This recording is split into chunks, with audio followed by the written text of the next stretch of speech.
Those who cannot change their minds cannot change anything. This is Success with Srini. Welcome back. On today's podcast, I want to extend the conversation I started yesterday. Now, yesterday on the podcast, I talked about the 5 ultra secrets of ultra entrepreneurs. 5 secrets of ultra entrepreneurs. And I said I was sharing these 5 secrets as a part of the mastermind, an impromptu mastermind. Now, during that mastermind, there was a question about speaking, presentations, influence, and specifically how to create confidence as you speak. And I kind of took over from there. The question was meant for somebody else, and the discussion was happening on the call. And I took over that conversation. I said, I have, over the years, figured out a small little formula, and I shared the formula. And I want to share this with you today on the podcast because it doesn't matter. Maybe you are in a job situation right now, maybe you have a business, but all of us at any given point in time, we are presenting. I'm presenting now as I'm speaking, and this is going to help. So let me know if it does. Now, I've condensed this. There is a bigger version of this, but this is how this goes. There are 3 rules in my mind every time I make a presentation or every time I'm about to speak. There are 3 rules I have in my mind. I have a rule of many, I have a rule of few, and I have a rule of one. So the rule of many works like this. In order to become a good speaker who speaks with confidence, you need to read a lot of books. There is no shortcut to reading books. And this is my 3rd or 4th podcast in the last week where I'm talking about books. I'm referring to books. You have to read a lot, and there is no shortcut. So, a lot of reading of books. Then, lot of reading of people. You got to study people, you got to study cultures, you got to study languages, you got to study everything that has to do with people, including their moods, their melodies, their likes, their dislikes. Now, once that is done, you spend hours, literally hours, in preparing yourself to study the audience. Now, there is a difference between studying people and studying audience. Studying people is in general, you study so that you build a base and understanding and kind of develop yourself. Studying the audience means that you are just, let's say I'm speaking somewhere. I'm speaking now, so I know the audience. And I want to keep my construct or my boundaries of my speech specific to the listeners of this podcast. I'm not going to come here and talk about surgeries. I'm not going to talk about topics that are not necessary to this audience. So the audience has a need. You as a listener, you have a need, and I need to cater to that need. So studying the audience, when you step into a room and you have a bunch of people sitting in the room, you need to understand why they are there. You don't want to be talking something that has absolutely no context, has no meaning, has no relevance. Then you end up talking to yourself. And I see that happening with a lot of speakers also. So studying the audience is important. You spend hours, if not days, studying the audience. It's better to get an idea who you are talking to, what are their expectations, what kind of value you create for them. So this is my rule of many. And there are many other attributes I could add to this category, but this is the rule of many for myself. Then the rule of few. Now the rule of few has a few things that anybody and everybody should do as a speaker. The first one is the voice. Your voice has to be preserved. You need to have control, command on, you can't be coming here and saying, doesn't make sense. You see, it doesn't make sense. I see that speaker do a lot. They clear their throat in the middle of the presentation 10 times. No. So the voice should not choke. The voice should not give up, should not lose its amplitude, should not lose its force. None. It has to be clear, and you got to have a resounding voice, as if you are echoing as you are speaking.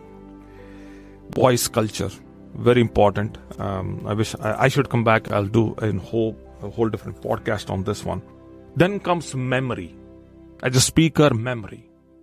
Something that I'm really scared of as I'm aging, because what if I'm in the middle of a good presentation and I suddenly forget a story or suddenly forget an experience that I want to share, but I have it in mind as I start, as I begin, but then along the way, 10-15 minutes into the presentation, I forget that story.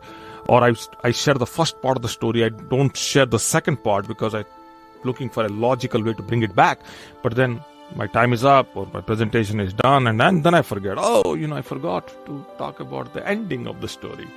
And I had my ending before the story ended. Happens to speakers. Got to be very careful with your memory. Hence practice comes in.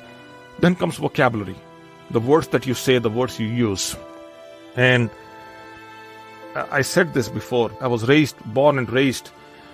When I was done, by the time I came to my 12th grade, I only had about 800 English words in my thinking. And my children, my kids, by the time they're done with their 12th grade, they'll have 30,000 words in their vocabulary. So there is a huge difference in the way, because of the words, and because they have a stronger vocabulary base, they can articulate a sentence in a certain way that I cannot. And I struggle. I go round and round and round. So a part of the culture involves, one of the few things, is to increase the vocabulary. So you got to be learning new words as much as possible, whenever possible. Then comes delivery. Delivery is the phrases you use, the idioms you use, the pace, the momentum that you use as a part of the way you speak, all that.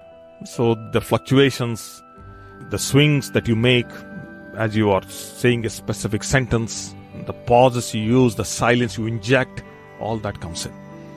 So this is the second category, rule of few.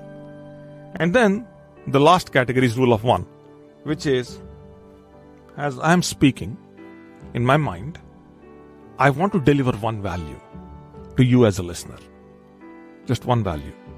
One thing of value, not one value, one thing of value. I have no idea what that is. So I have a few things in my mind, but one thing is for sure. So this is where the study of the audience comes in. So the study is right, then the value creation happens. So I want to deliver one incredible value to you as a listener, as you're listening. Then the room may have, thousands of people. This podcast, hundreds of people listening.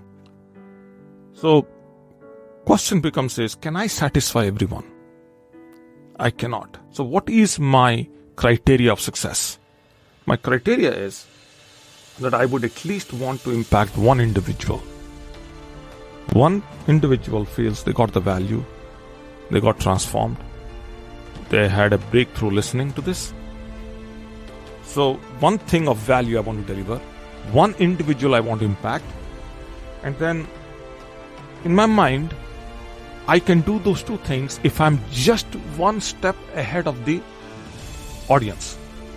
So what is that one step ahead? The one step ahead means that I will make an attempt to raise the understanding of the audience just by one step. I'm not there to completely change their life. I'm not there to do something that no other speaker has ever done or influencer has ever done. None. I just want to take them one step forward. And for me to take them one step forward, I need to be just one step ahead of them, so I can pull them with me. That's my mindset. Again, how do I pull them? How I get ahead of them? I prepare, I study, I do my homework before I show up. And understand, this podcast also has some prep work. And it has some prep work because I showed up on the mastermind with the prep work. Interestingly, I was not supposed to talk about this, confidence, how to public speaking, confidence for speaking in public. I was not prepared for that. But incidentally, it so happened I was prepared. I ran the slides because there was prior preparation from many years ago. You see how things come together? This is how it works. So there's also a possibility that you are not prepared to listen to this podcast, or maybe you are listening to this podcast for the very first time. It's funny how the world works. That's it. This is my simple formula. Rule of many, rule of few, rule of one. I hope this helps. If it does, do me a favor. You should be able to write a comment if you're watching this on YouTube, or there should be a place in the app for you to write a review, rate the podcast and all that good stuff. That's all for now. Wherever you are, be safe, and I'll be with you as early as tomorrow. Stay tuned. Bye now.